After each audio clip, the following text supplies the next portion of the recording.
tonight on CBC Vancouver. I know they do have some fire guards in place, and there's about 60 or 100 firefighters on that fire. Rain relief. Some better news on wildfire fighting efforts in northern BC. How the wetter weather is sparking some optimism for evacuees as fires continue to burn out of control near Fort Nelson. Plus, it's with a real heavy heart that we're here today gathered. the couple responsible for killing a 6-year-old Indigenous boy in Port Alberni has been sentenced to 15 years behind bars, but calls continue into a public inquiry into his death. And how fans are getting prepared as the Vancouver Canucks get set to take on the Edmonton Oilers in a pivotal playoff match. This is CBC Vancouver News.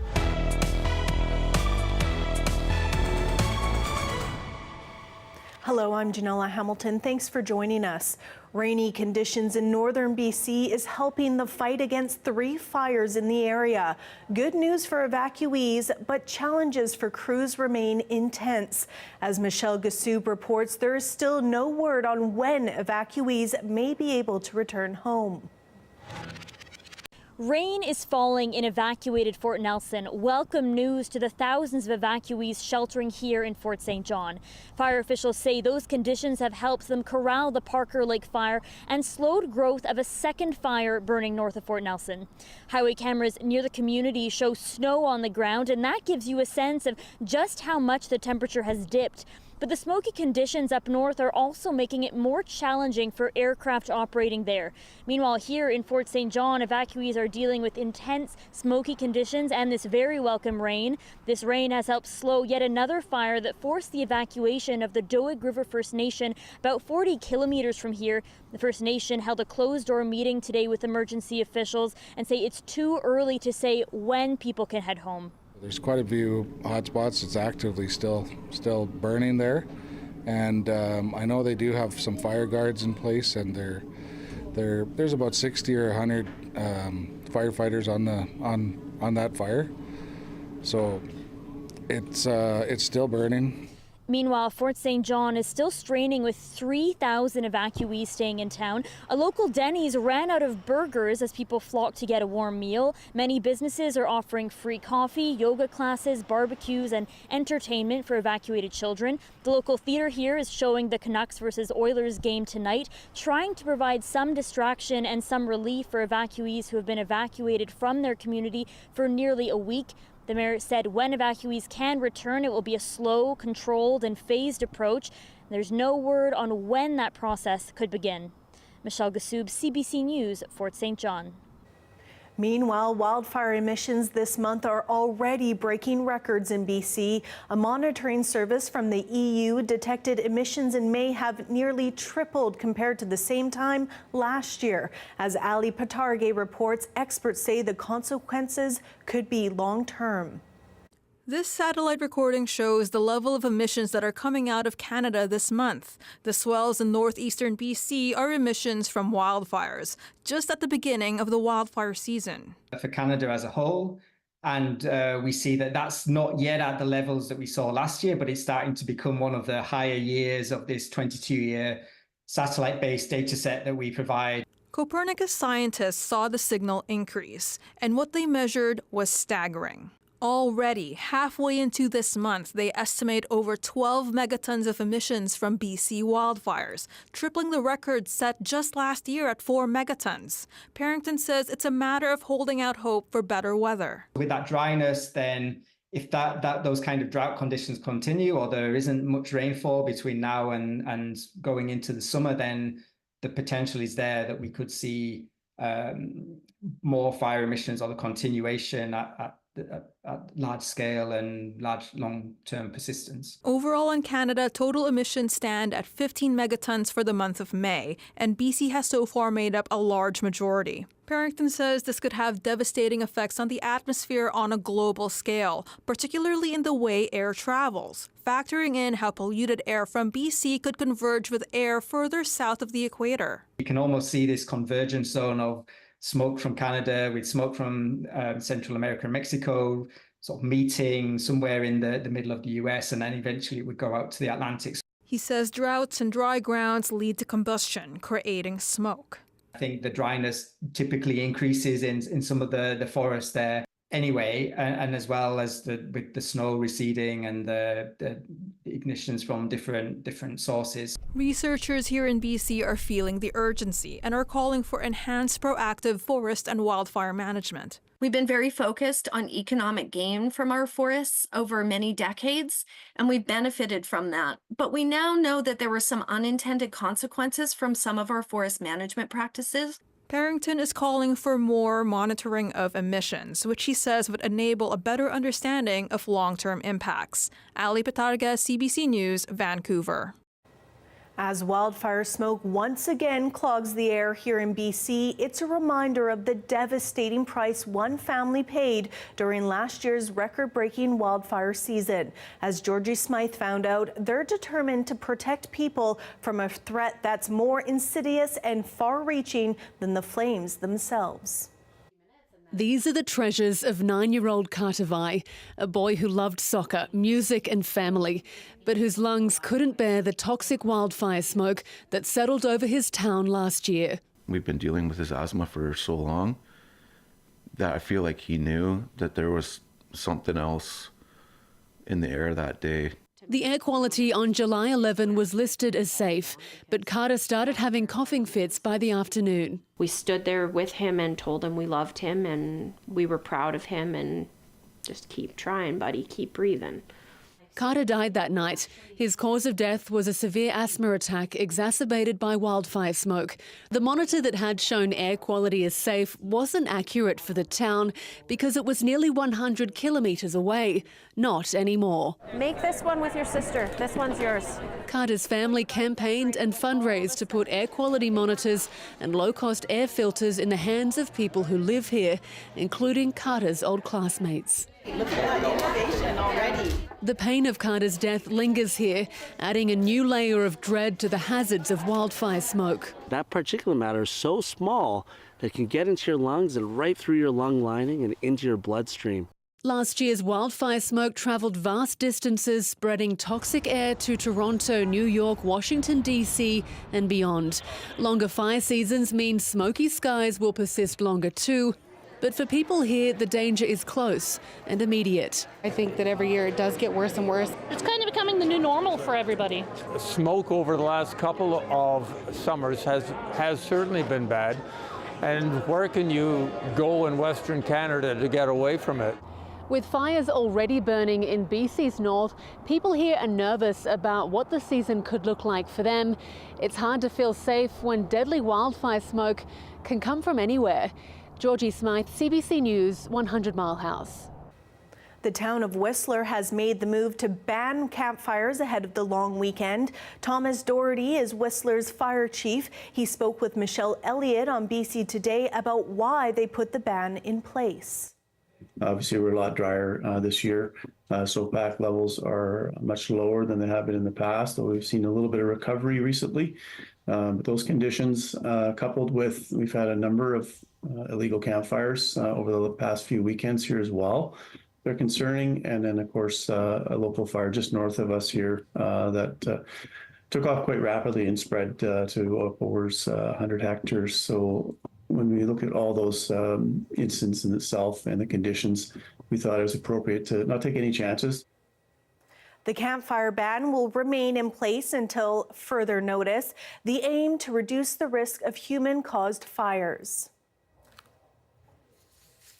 Karis Hogg joins us now with a look at our weather. Karis, I know smoky and fiery conditions, very dangerous this time of year. Yes, definitely. I'm going to start with a fire danger map again tonight because it looks a little different than it has over the past few nights. You can see the northeast corner. The last few days, it has been either high or extreme in the northeastern corner of our province, but now you can see there are pockets of low and moderate, which is definitely a lot better. And you know, the conditions near Fort Nelson have been very favorable for fire crews. You know, cooler temperatures and higher humidity have been helping them battle those fires near Fort Nelson. There are showers in the forecast for this evening and tomorrow afternoon, and a low of 2 tonight. And so that is good news for that area. Taking a look now at some wind gusts. Very windy, the north coast, all the way down around Vancouver Island through the Strait of Juan de Fuca and the Strait of Georgia. Vancouver and Victoria near the water tonight, there could be wind gusts of up to 80 kilometers an hour. So quite a windy evening for the lower south coast. And then just taking a look now at our overnight for Metro Vancouver tonight into early tomorrow. Still a 40% chance of showers this evening. It was that way all day, although there were just a few little sprinkles. It was a fairly dry day. Clearing up over tonight and a sunny start into tomorrow. But I'll have more details later in the show. Thanks so much, Karis. We'll see you then.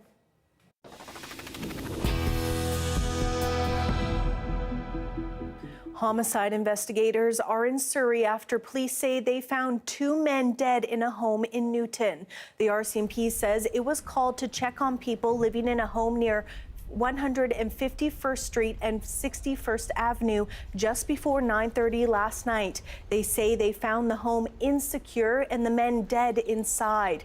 Mounties say the 2 victims knew each other and that it's not looking for any other suspects in connection with their deaths. It's not yet clear how the men died. The mother and stepfather who pleaded guilty in the disturbing death of 6-year-old Dante Lucas were sentenced to 15 years in prison in front of an emotion-filled Port Alberni courtroom today. Lucas, of Heshkwet descent, was killed in 2018. As Karen Larson reports, family members and supporters have been asking for answers in his case about how the little boy was failed so badly and why the wheels of justice have turned so slowly. A community in grief, a family devastated. This was the scene at the Port Alberni courtroom ahead of sentencing in the 2018 killing of 6-year-old Heskowit boy Dante Lucas. We should have people crying from the streets. This is absolutely horrific. A 6-year-old valued member of the Heskowit First Nation, his life was taken too soon. It's going to be a tough day. Like, to take care of yourself. Make sure you seek the medicines you need to do after today. Dante was removed from his foster home and put into the care of his mother and stepfather 4 months before he was killed. Raquel Charlson and Mitchell Frank were originally charged with first-degree murder, but pleaded guilty to the lesser charge of manslaughter.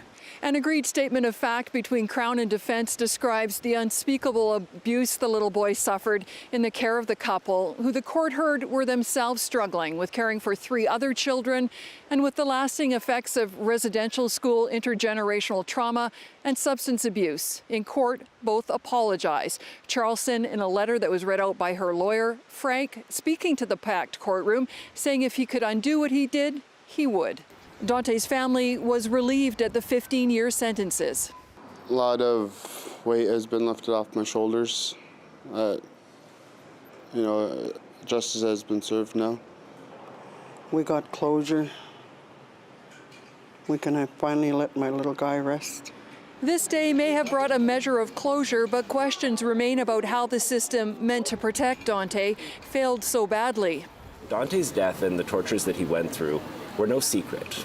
They are widespread and people are aware of them, and people from educators to support workers or the infant and family development workers, all of them carry trauma knowing that Dante suffered considerably before his death, and people did try to do something.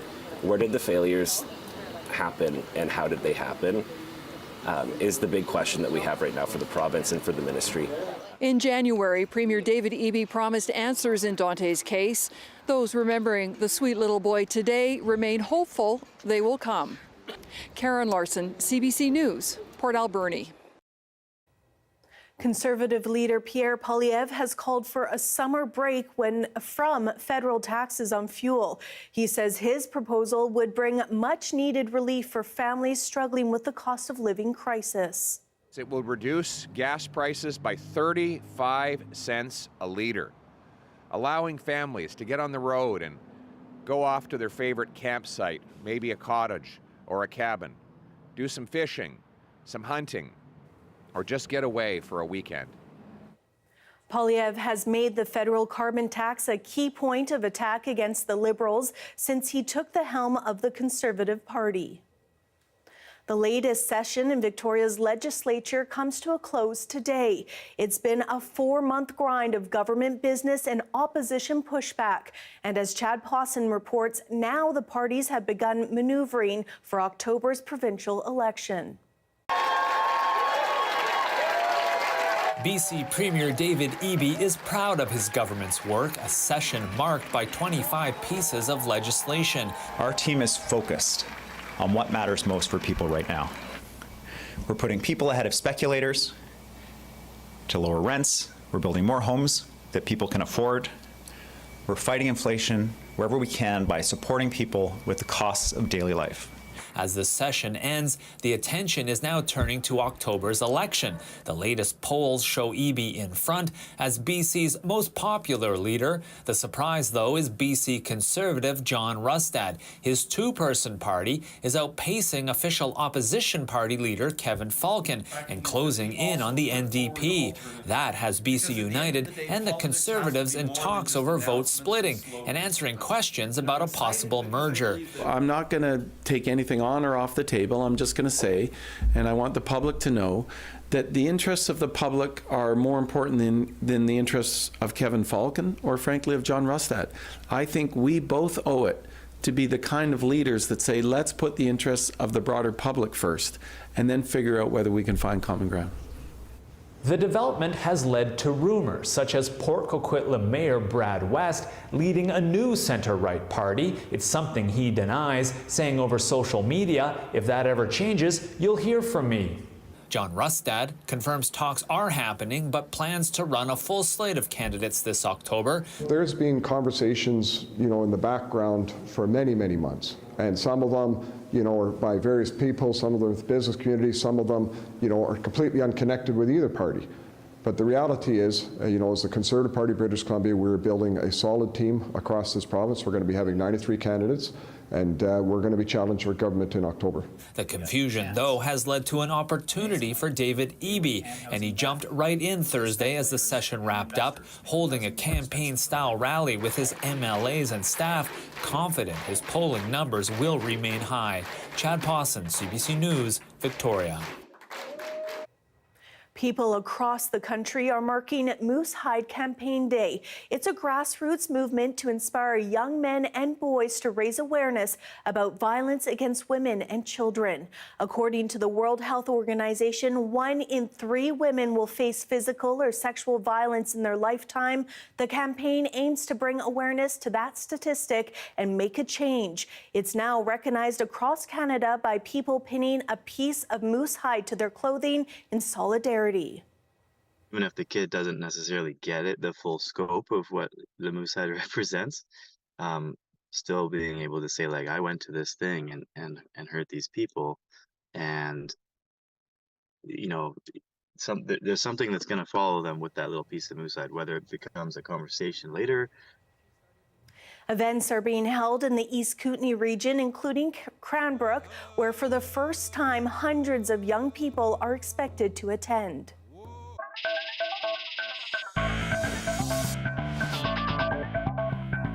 Well, it's not long now until the Vancouver Canucks host the Edmonton Oilers for a tense Game 5 in their playoff matchup. Edmonton tied up the series a couple nights ago, and now it's down to whoever can win 2 of the next 3 games. Our John Hernandez is at Rogers Arena in Vancouver, where Canucks fans are starting to gather for the game. John, how are people there feeling ahead of the puck drop? Yeah, Janella, there's a lot of excitement here. Thousands of people pouring in just over the last hour here, filling up this plaza, taking in some of the live music, playing some of the games, jumping into some of these photo ops. A lot of excitement, also a little bit of nerves. It's a pretty big game today, so I spoke with a couple of diehard fans who are confident their team can pull it off. We got a really good chance, great team this year, to go through this round and even further. So it's been a long time for us. I know this is a great opportunity for us to go all the way, but even just to enjoy this ride again, be back in the playoffs, be back competing for the Cup, it's a great feeling. So we just have to enjoy the ride. Man, I don't think I've slept, so I've been awake for 2 weeks here. But I mean, we're definitely anxious. So first thing on my mind, last thing I think about when I go to sleep. Honestly, at this point, the jitters are there. When you step up here, I know. I think he's playing with Lindholm now, so we'll see how the lines kind of change up here. Yeah, so you hear talk of just enjoying the ride as it goes on, but these fans would really like this ride to continue on for quite some time. So again, a lot of excitement, but also a lot of nerves heading into a big Game 5 here. John, remind us again, what's at stake for tonight's game? Yeah, I think the old sport adage goes, it's not a must win, but it's a can't lose. This Game 5 is a very pivotal matchup, a swing matchup, if you will. If the Canucks win tonight, they just need one win to punch their ticket to the conference finals. But if they lose, they're on the brink of elimination. So a lot at stake either way. You can bet that they're going to come out hard tonight. I know there's talks of Elias Pettersson needing to step it up, a player that fans have criticized as being pretty quiet, over the last number of games here. So fans want to see Pettersson pick it up, but you can bet Canucks fans will be waving those white flags in the arena tonight. This series now goes to a best 2 out of 3, with 2 of those games, if it goes to a Game 7, taking place here at Rogers Arena. Janella. Go Canucks, go. Thanks so much, John. Home is more than a place to live. It's also about community. After the break, we take you to a group of people who are tackling social isolation through their unique living arrangements. Stay with us.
Housing stories in BC often focus on the lack of housing or unaffordability. However, another problem people face, especially in Vancouver, is social isolation. This week, we are taking a look at the diverse ways people live in this province. Our Shivani Joshi took a tour of a co-housing project in Vancouver.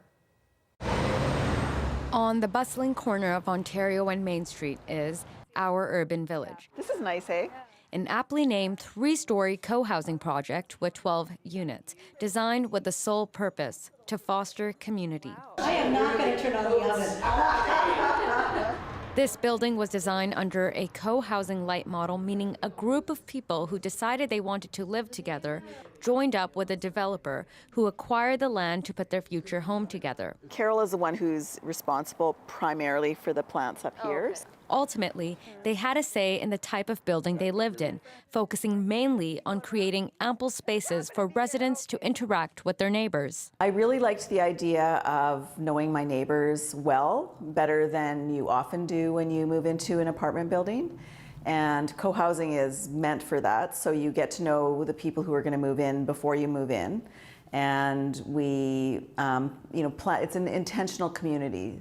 Sevchik moved to BC from Alberta 10 years ago, leaving behind her roots, which is why this arrangement appealed to her.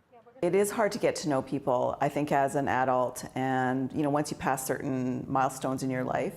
And I think there's things in Vancouver that do make it harder for people to get to know each other. So how does this housing arrangement work? So here is a nice little 2-bedroom. Everybody has their own unit. All spaces have a kitchen and a bathroom. So this is what we call our common house. Then we have this large amenity space and areas where you're more likely to, see your neighbors and be able to say hi to them. So it's you get to control the level of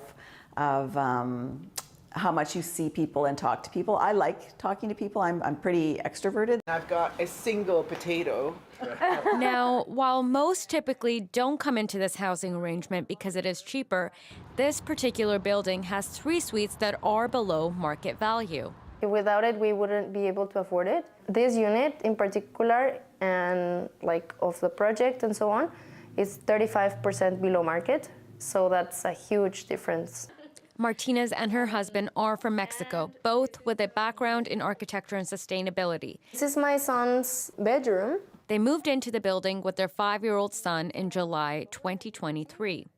Get to really know your neighbor and trust people and so on. That has made a lot of difference. And especially with my kid, we don't have direct family. We have cousins and not really our parents to help or anything. So neighbors have been super helpful in that sense.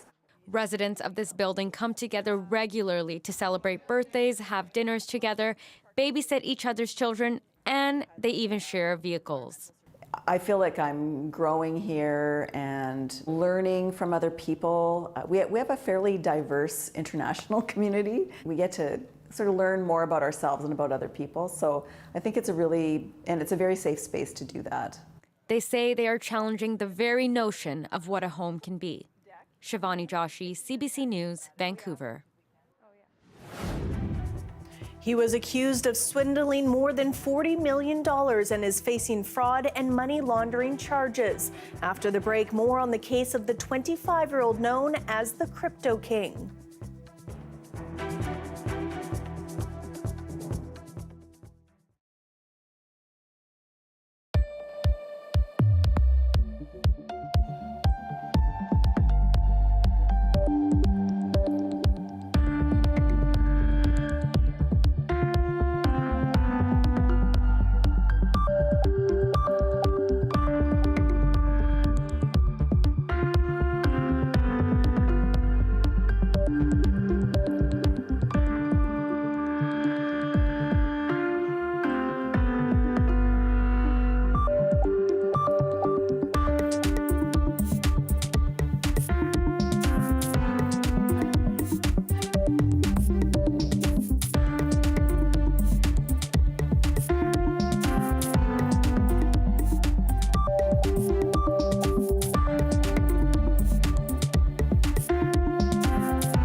Police have released new details about the Sunday arrest of Ontario's self-proclaimed crypto king.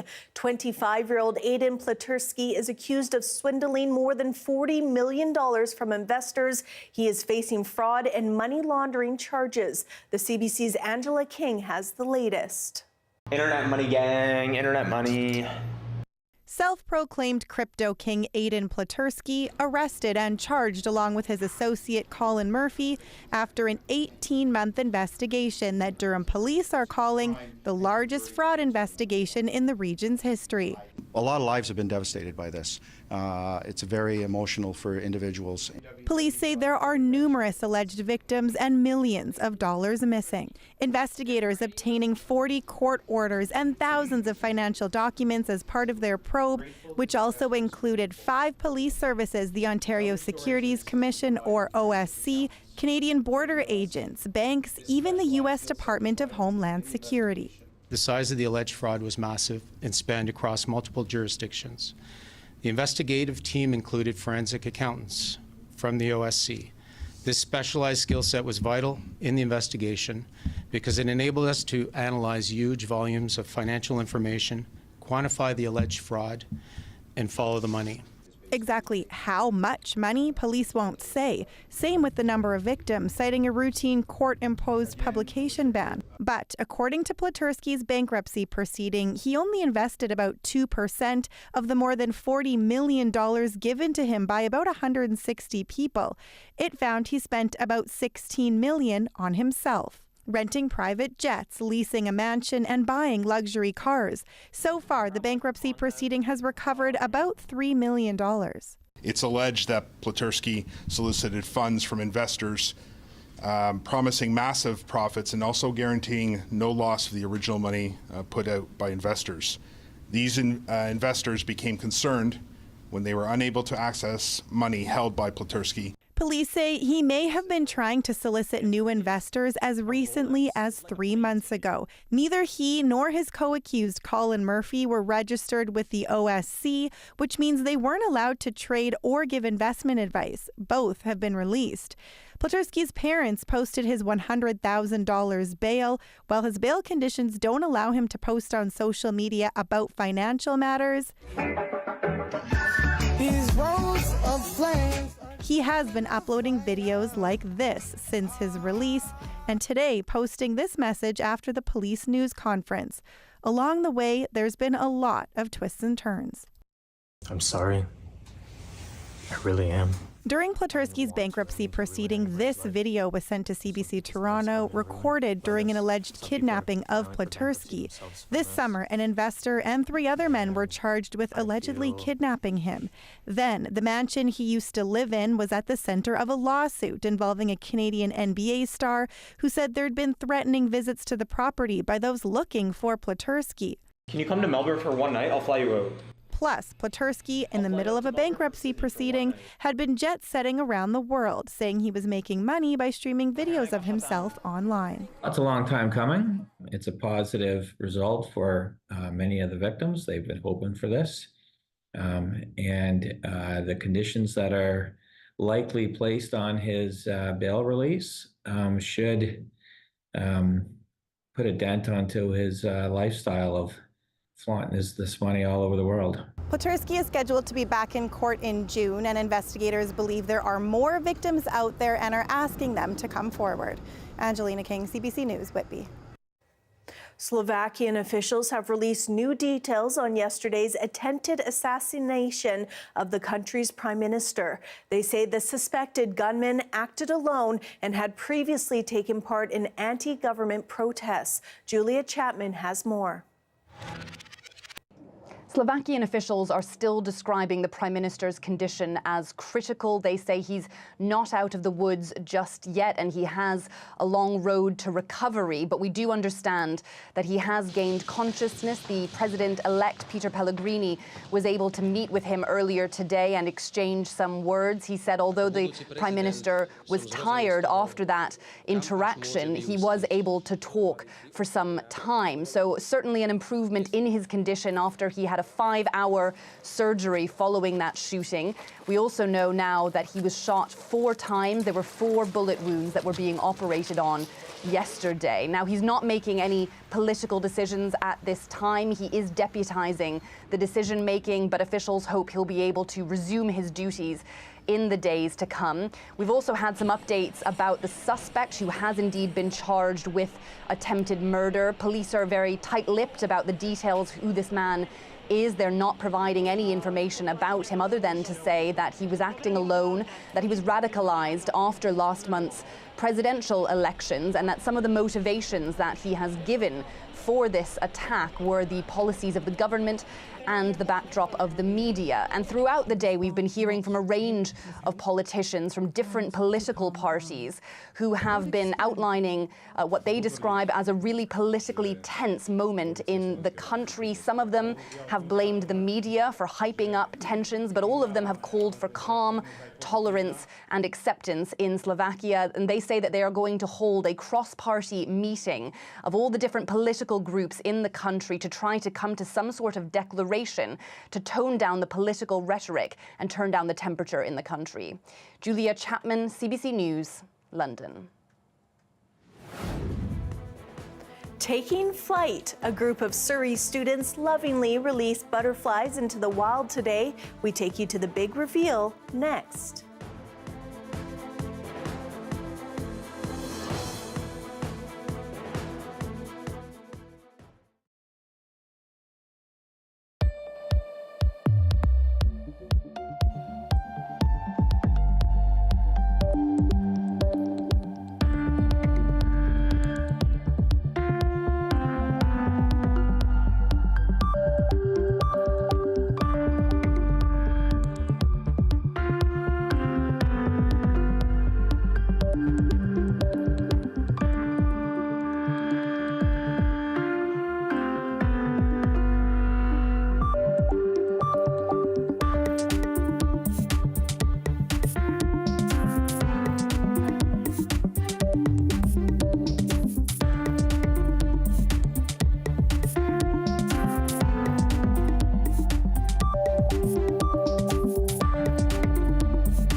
In Alberta, rain, cooler temperatures, and calmer winds are helping crews battling a major wildfire threatening Fort McMurray. But fire officials remain cautious.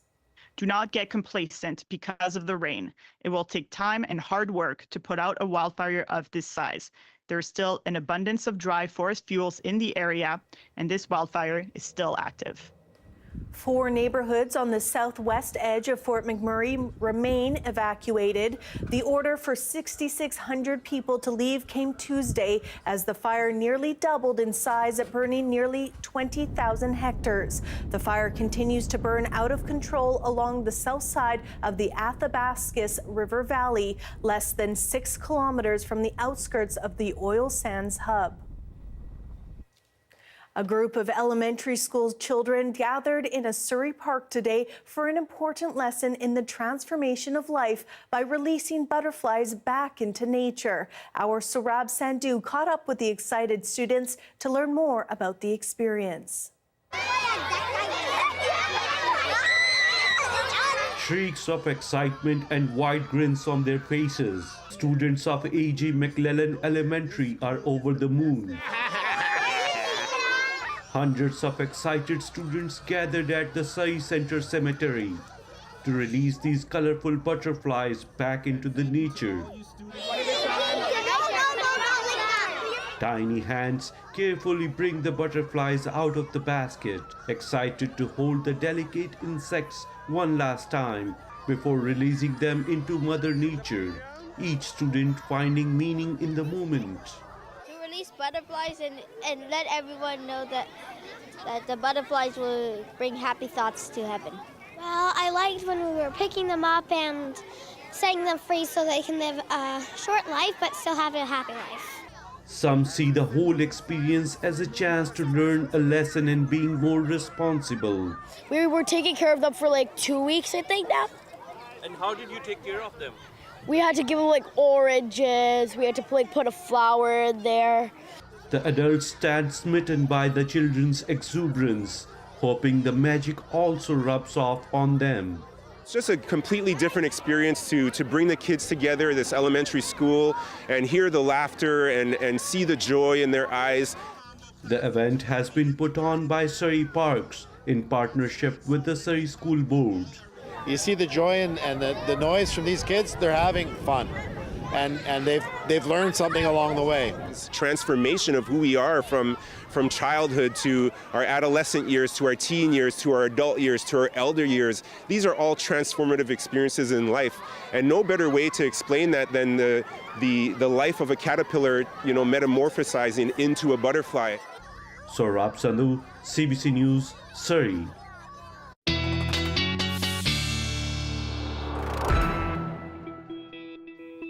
Karis Hogg is back with more on our weather. Karis, first of all, have you ever released butterflies like that? No, I haven't, but I'm jealous. That looked adorable. It's I wish very I'd done freeing. that. It's a beautiful symbol of life transformation. So I highly suggest it, especially if there's some nice weather coming up. Yeah, absolutely. Well, it's kind of unsettled right now in our province. There's a frontal system that is pushing sort of southeastward through BC, bringing precipitation to the center of the province, also the southern interior, and also up in the northeast. There has been precipitation near Fort Nelson, and so that's good news for people battling the fires in that area. The cooler temperatures, higher relative humidity have created favorable conditions lately for fighting those fires. So that's good news. Now, taking a look at the BC fire danger rating, I'm going to put this up because this corner here, the northeast corner of the province over the last few days really, it's high or extreme, and now you can see there's low and moderate creeping in, and so that's good news for now. This frontal system is also bringing precipitation in the form of snow at higher elevations. And so I mentioned this last night, but this is happening this evening into tomorrow morning. Snow on mountain passes, including Coquihalla Highway, Okanagan Connector, Allison Pass, Kootenay Pass, Begbie Summit, Rogers Pass. You can expect about 2 to 5 centimeters, and that's tonight into tomorrow morning. Could be maybe even a little bit more in some places. Now, it is going to be windy on the south coast showers tonight. Lots of wind. You can see along the west coast of Vancouver Island through the Strait of Juan de Fuca and the Strait of Georgia. Quite high winds near Vancouver and Victoria.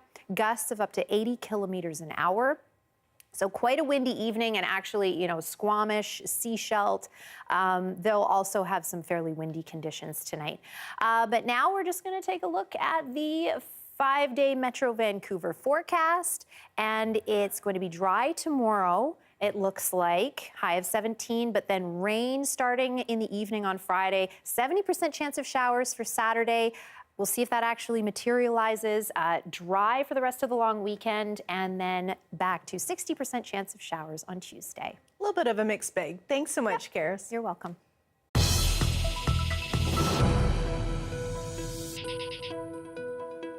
A young Calgary woman is in a race against time. She's searching for a kidney donor who shares her extremely rare blood type. As Jennifer Lee explains, it's more common among people of South Asian descent. A healthy diet is a priority for 20-year-old Sana Ashuri. A rare disease has left her with just 30% kidney function. It doesn't have a cure with medication, so the main thing that can help me is a transplant or dialysis. Hospital visits are part of life now. Doctors have told Ashuri to start looking for a live donor before she's added to the transplant list because she also has an extremely rare blood type. A kidney from someone with the same Bombay blood group reduces the risk her body will reject the organ. Sometimes you can just think about like, oh, what if I don't find a donor? Or what if I do find one and then it's not really a compatible match with my blood type, and then rejection happens. And that whole process is very scary to think about.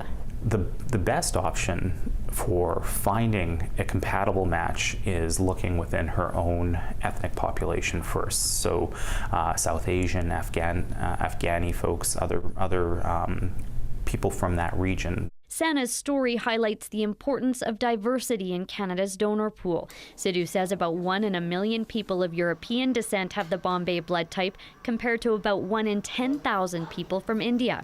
Depending on the community and access to information or language barriers, other things, that can always pose a challenge. That's why it's always more successful when we have community members try to create community awareness.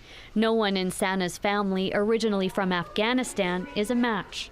Her mom says they're working to raise awareness about live kidney donation within South Asian communities as they scour the country for a donor who can help.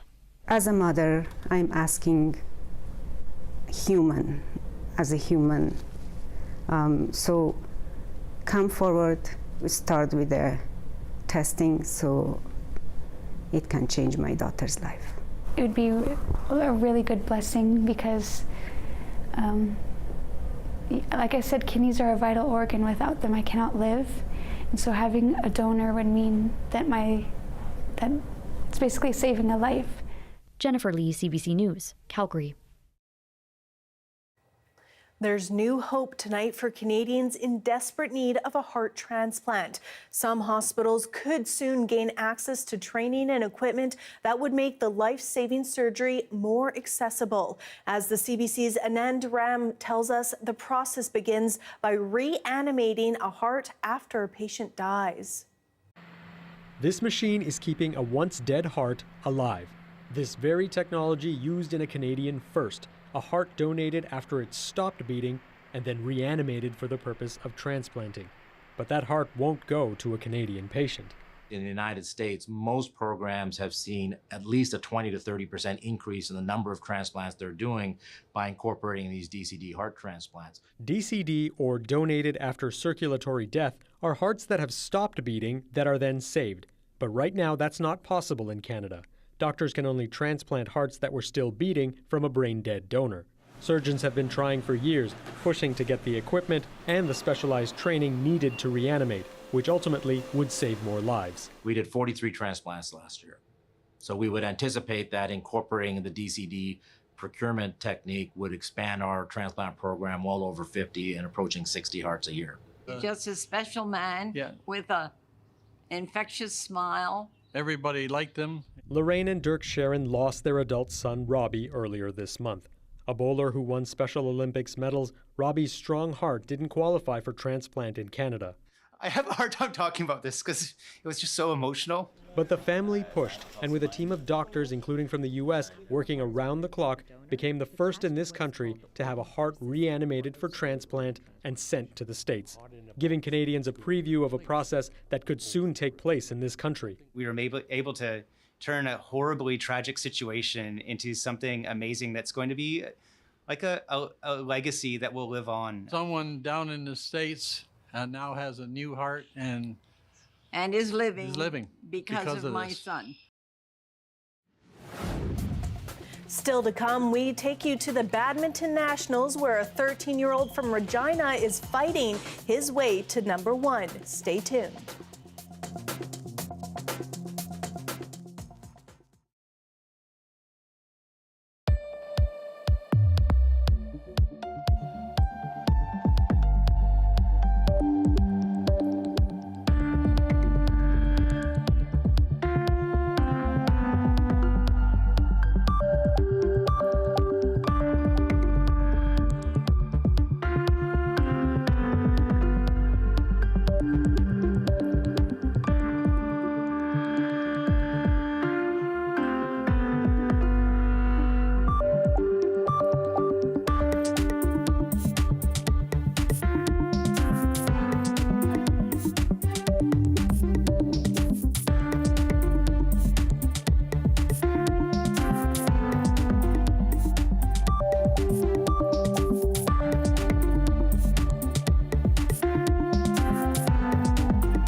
Hi, I'm Amy Bell, and here's what's in your CBC Vancouver inbox. May is Asian Heritage Month, and we're celebrating by sharing the stories of amazing Asian Canadians who are making meaningful contributions in the community. Visit cbc.ca/BC Community to learn more. And never miss a special programming series, event, or contest. Subscribe to CBC Vancouver's e-newsletter at cbc.ca/Vancouver inbox and keep connected with us.